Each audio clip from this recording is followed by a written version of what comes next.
হাজার বছর ধরে আমি পথ হাঁটিতেছি পৃথিবীর পথে, সিংহল সমুদ্র থেকে নিশীথের অন্ধকারে মালয় সাগরে।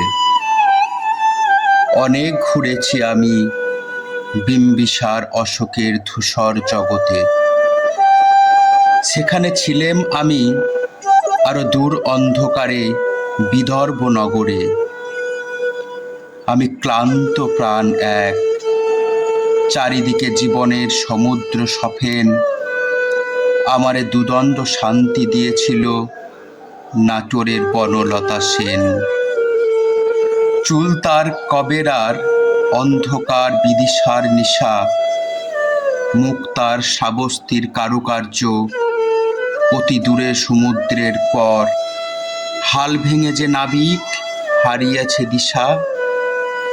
সবুজ ঘাসের দেশ যখন সে চোখে দেখে দারুচিনি দ্বীপের ভেতর, তেমনি দেখেছি তারে অন্ধকারে। বলেছে সে, এতদিন কোথায় ছিলেন? পাখির নীড়ের মতো চোখ তুলে নাটোরের বনলতা সেন।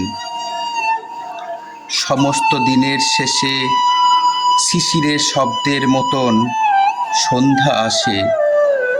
ডানার রৌদ্রের গন্ধ মুছে ফেলে চিল। পৃথিবীর সব রং নিভে গেলে পাণ্ডুলিপি করে আয়োজন। তখন গল্পের তরে জোনাকির রঙে ঝিলমিল।